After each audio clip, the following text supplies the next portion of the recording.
प्यारे विद्यार्थियों एवं साथियों, गुड इवनिंग। कैसे हैं आप सब।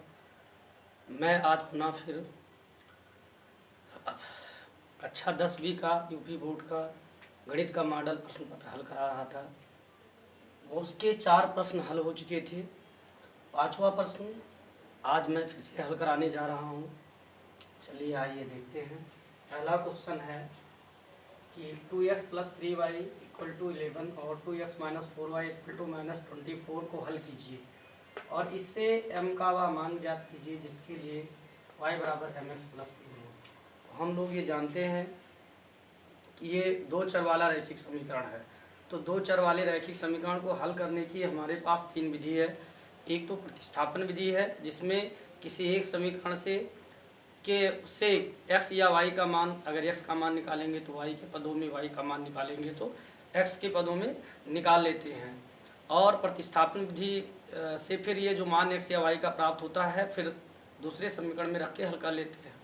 और एक होती है विलोपन विधि। विलोपन विधि में हम लोग क्या करते हैं कि x या y के मान को बराबर कर लेते हैं और अगर समान चिन्ह है जिसका मान बराबर करते हैं x या y का तो घटा लेते हैं, असमान होते हैं तो जोड़ लेते हैं। बस एक पद x या y वाला ख़त्म हो जाता है और उसके बाद में एक का निकल आता है मान। उसके बाद में किसी एक या 2 समीकरण में रख देते हैं फिर हमारा दूसरा राशि का मान निकल आता है। एक वज्र गुणन है जिसमें हम लोग सूत्र का प्रयोग करते हैं। आने वाले वीडियो में हम लोग फिर उसको देखेंगे। और मेरे प्यारे विद्यार्थियों, आपसे रिक्वेस्ट है कि पूरा वीडियो देखना और अच्छे से समझना। सवाल बहुत अच्छे से समझाऊंगा। अगर नहीं समझ में आ रहा है तो कमेंट बॉक्स में कमेंट कीजिएगा, फिर आपको एक्सप्लेन करूंगा। और मैं यूपी बोर्ड 2021 की परीक्षा की तैयारी करा रहा हूं और अगर इंग्लिश की भी तैयारी होगी, मैथ और विज्ञान की तैयारी चल रही है इंग्लिश की, बस एक आध दिन में उसके भी वीडियोज़ आप लोगों को मिलेंगे। और इतना अच्छी से तैयारी करा दिया जाएगा कि आपके 80 से 90% नंबर बड़े आराम से आ जाएंगे, बिल्कुल बेझिझक। और इससे ज़्यादा भी आ सकते हैं। मेहनत करते रहिए। और एक चीज़ और, लिखावट पर विशेष ध्यान देना इसके साथ, पढ़ने के साथ साथ। अगर लिखावट अच्छी है तो और अच्छे नंबर मिलेंगे। चलिए आइए स्टार्ट करते हैं हम लोग। तो अब इसको हम लोग देखते हैं किस पर ज़्यादा सही होगा। संख्या 5 का इसमें प्रत्येक प्रश्न के हमको 4 अंक मिलने हैं। 4 अंक, 4 मार्क्स। इसका भी 4, सबके 4-4 मार्क्स मिलेंगे। 4 चौक 16 मार्क्स। इसका भी 4 मार्क्स और इसका भी 4 मार्क्स। आराम से सवाल को समझते हुए चलिएगा क्योंकि इसी तरह सवाल बोर्ड एग्जाम में पूछे जाते हैं और फिर ऐसे ही सवाल पूछे जाते हैं। डिजिट बदले होते हैं और विधि यही होती है। सवाल के कुछ सवाल ऐसे हैं जिनको एक ही विधि से लगाया जाता है, कुछ सवाल ऐसे भी हैं जिनको कई विधियों से लगाया जा सकता है। तो हम लोग देखेंगे अब ये इस 2x और 2x दोनों में बराबर है तो ज़्यादा उचित होगा विलोपन विधि। तो हम लोग क्या करेंगे, पहले लिख लेंगे 2x + 3y = 11, ये समीकरण फर्स्ट हो गया। और 2x - 4y = -24, ये समीकरण 2 हो गया। अब देखिए दोनों में समान चिन्ह है तो घटाने पर ठीक एक में से 2 घटा देंगे। तो समीकरण 1 में से 2 को घटाने पर, 1 में से समीकरण 2 को घटाने पर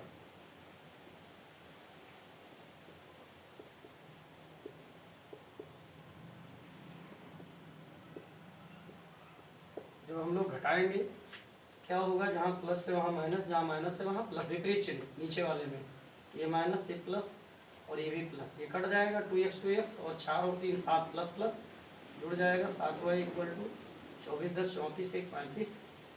y बराबर क्या होगा, 7 इधर गुणा है तो इधर भाग, 35/7। अभी भी याद रखना कि ये बराबर का चिन्ह है, इधर कोई चीज़ गुणम है तो इधर भाग, अगर इधर भाग है तो इधर गुणा। और दूसरी चीज़, अगर इधर गुणा है तो इधर आएगा तो भी भाग होगा। ठीक, इधर गुणा है तो इधर आएगा तो भाग होगा। ऐसे इधर प्लस है तो इधर माइनस, अगर इधर प्लस है तो इधर माइनस, ये वाला रूल याद रखना। अब ये 7 से भाग करेंगे तो हमारा y = 5, 7 × 5 = 5। अब y का मान समीकरण 1 में रखने पर, y का मान समीकरण 1 में रखने पर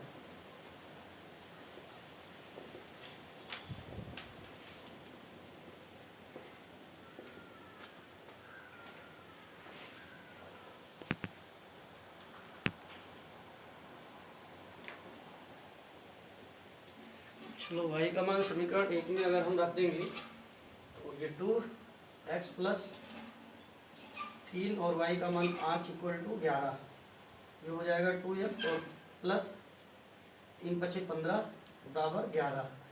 अब हम लोग क्या करेंगे, 15 उधर ले जाएंगे, अच्छा राशियाँ एक तरफ, तो ये हो जाएगा 11 - 15। अब अगर 15 में से 11 घटेगा -4, x बराबर -4/2, 2 से भाग करेंगे x बराबर -2, तो हमें क्या प्राप्त हुआ, x बराबर -2 और y बराबर 5। अब क्या करेंगे हम लोग, हमारी राशि क्या है, ये इसका मान ज्ञात करना है, y बराबर mx + 3, तो x के जगह क्या रखेंगे, x बराबर -2, y बराबर 5 रखने पर जब रखेंगे तो y के जगह 5, m गुणे x की जगह पे -2 + 3 इधर ले आओ, माइनस हो जाएगा, और ये हो जाएगा m गुणे -2, ये 5 में से 3 घटेगा 2 बचेगा, और ये m गुणे -2, 2 इधर गुणा इधर भाग हो जाएगा, माइनस बराबर m। अब हम क्यों लिख सकते हैं, m = 2 से 2 भाग करेंगे -1, यही हमारा आंसर हो गया। सबसे पहले हम लोगों ने क्या किया, हम लोगों ने इसका मान लिखा, दोनों को लिख लिया, बराबर है, ओपन विधि लगाया, कट गया, हमारा y बराबर 7 आ गया। उसके बाद में फिर y का मान इसमें रख दिया गया समीकरण फर्स्ट में, फिर x का मान हमारा -2 आ गया, उसके बाद में ये y और x के मान इसमें उठा के रख दिए, फिर -1। चलिए स्क्रीनशॉट ले लीजिए। दूसरे प्रश्न की तरफ चलते हैं हम लोग। दूसरा प्रश्न हमारा है,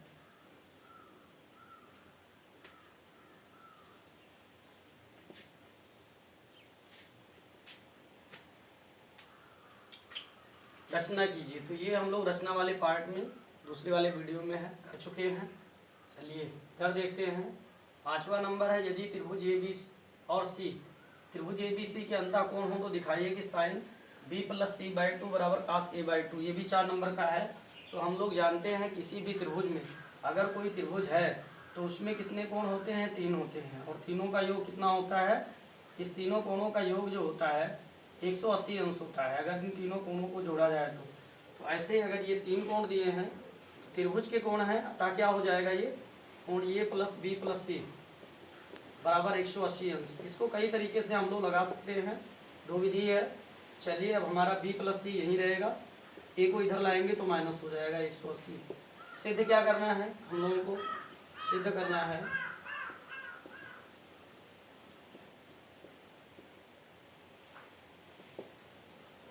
sin B + C/2 = cos A/2। LHS से लगा देंगे, लिखेंगे LHS से। LHS से जब लेंगे हम लोग तो sin B + C, इसका एक और तरीका है /2। अब B + C की जगह क्या रखेंगे, 180 माइनस A यहाँ होगा, तो हम B + C की जगह पे रख देंगे sin 180 अंश माइनस A/2। अब ये क्या होगा, A/2 तो दोनों तरफ रहेगा।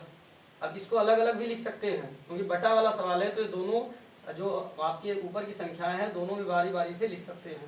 ये हो जाएगा sin 180/2 माइनस A/2। तो sin 180 को 2 से भाग करेंगे, कितना आएगा, 90 आ जाएगा A/2। और हम लोगों ने क्या पढ़ा है, sin 90 - थीटा = cos थीटा। ये हमारा cos हो जाएगा, थीटा की जगह पे A/2 है, ये cos A/2 है, ये आ गया हमारा RHS।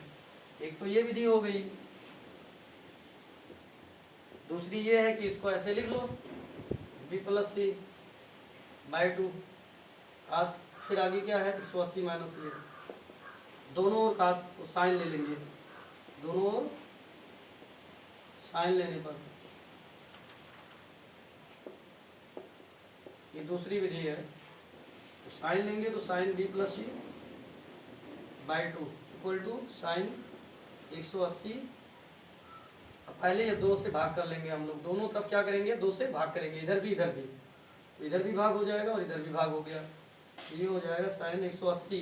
अब 180 को 2 से भाग करेंगे 90 हो जाएगा माइनस ए बाई 2। अब sine 90 minus theta cos theta, sine B plus C upon 2 equal to cos A by 2। इसको भी हम लोग लिख सकते हैं इस तरीके से, चाहे इधर इस तरीके से लगा लो चाहे उस तरीके से, जो मन का है उस हिसाब से आप लगा देना एग्जाम में आएगा तो। फिर हम लोग अगले प्रश्न की तरफ चलते हैं। प्रश्न संख्या 5 का घा, जो 5 का घा है अब उसमें कह रहा है कि ये देखो एक दिया है आपका वृत्त सकेंद्रीय वृत्त है, दोनों का केंद्र एक है, एक की त्रिज्या 7 सेमी एक की 14 है। तो R1 बराबर जो है हमारे पास वो 7 सेमी है, मतलब इस वृत्त की त्रिज्या R1 7 सेमी और R2 जो है वो 14 सेमी है। छायांकित भाग का क्षेत्रफल ज्ञात करना है। तो हम लोग यहाँ देख रहे हैं कि ये क्या है, एक त्रिज्यखंड बताया गया था। ऐसे किसी वृत्त में चाप ले लीजिए, चाप पर 2 बिंदु ले लीजिए और दोनों बिंदुओं को मिला दीजिए, तो ये जो आकृति प्राप्त होगी इसको हम लोग त्रिज्यखंड कहते हैं। और यहाँ कुछ अंश का कोण भी प्राप्त होगा, यहाँ लिखा है AOC, यहाँ जो है A है और ये C है, दर्शा दीजिए। तो ये क्या बन जाएगा, यहाँ कोई एंगल आ जाएगा, मान लो यही 40 अंश है, कोई कोण बनेगा मान लो थीटा है। तो इस प्रकार की आकृति को हम त्रिज्यखंड बोलते हैं। क्या बोलते हैं, त्रिज्यखंड बोलते हैं, ठीक। लेकिन अगर ऐसे कोई वृत्त है और ऐसे काट दिया जाए तो इस जब जीवा काटती है तो इसको वृत्तखंड बोलते हैं। ये लघु होती है, लघु माने छोटी, और ये दीर्घ। ऐसे इसमें त्रिज्यखंड में भी होता है, ये छोटी होगी जैसे बना हुआ है आकृति, इसको लघु त्रिज्यखंड कहेंगे, इसको दीर्घ त्रिज्यखंड। अब इस त्रिज्यखंड का क्षेत्रफल जो होता है उसके लिए फार्मूला जो है होता है, त्रिज्यखंड का क्षेत्रफल के लिए फार्मूला जो है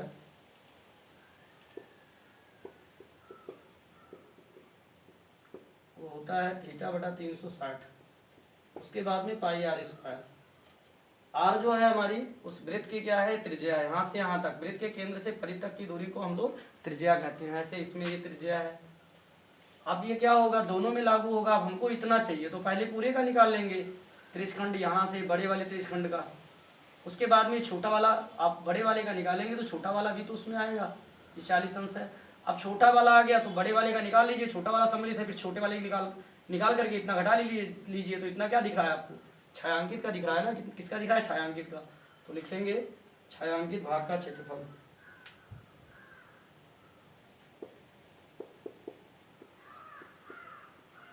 भाग का क्षेत्रफल, बड़े वाले में से छोटा वाला घटाएंगे तो हम लोग लिखेंगे थीटा, तो दोनों में सेम है, थीटा कितनी है 40 अंश है, थीटा बटा 360 बड़ी पाई। अब बड़ा वाला की त्रिज्या R2 माने तो R2 का स्क्वायर माइनस थीटा बटा 360 पाई R1 का स्क्वायर। अब एक चीज देखने को मिल रहा है कि थीटा बटा 360 और पाई आर स्क्वायर, पाई कॉमन मिल जाएगा तो R2 का स्क्वायर माइनस R1 का स्क्वायर।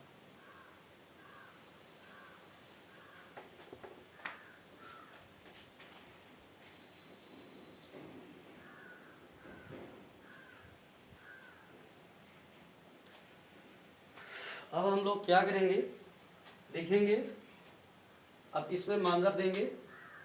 जब हम लोग मान रखेंगे तो क्या मिलेगा, थीटा की जगह पे 40 अंश, तो ये 40 हो जाएगा, उसके बाद में बटा 360, उसके बाद में पाई मान 22 बटा 7, उसके बाद में R2 का स्क्वायर मतलब 14 का स्क्वायर माइनस 7 का स्क्वायर। इसकी दो विधि है, एक ब्रैकेट में स्क्वायर माइनस बी स्क्वायर मान के रख दो, लेकिन इतना बड़ा तो है नहीं, 14 में 196 कर दो, 7 49 कर दो, वरना अगर लंबा आएगा तो ये स्क्वायर माइनस बी स्क्वायर कर देना, एक ब्रैकेट में ये प्लस बी और एक ब्रैकेट में ये माइनस बी कर देना।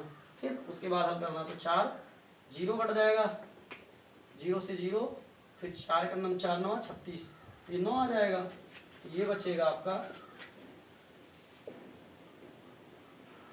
22/9 गुणे 7, और ये क्या रहेगा, ये हमारा रहेगा ये 14 चौदहियम 196 माइनस 49। अब 196 में से अगर हम 49 घटाएंगे तो क्या बचेगा,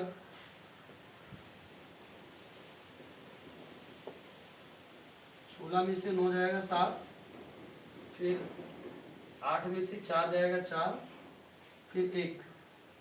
अब काट दीजिए 7 से, 7 दूनी 14 कट जाएगा, 7 दूनी 14, 7 त्रिक 21, फिर अभी 3 से भी कट जाएगा, 3 एकम 3, 3 एकम 3 और 3 सत्य 21, तो 22 सत्य 154, 154/3, ये क्या हो जाएगा, सेमी स्क्वायर। क्या हो जाएगा, सेमी स्क्वायर। ये किसका है, छायांकित भाग का क्षेत्रफल है। वीडियो अगर अच्छा लगा तो लाइक व सब्सक्राइब जरूर करें और अन्य ग्रुपों में भी भेज दें।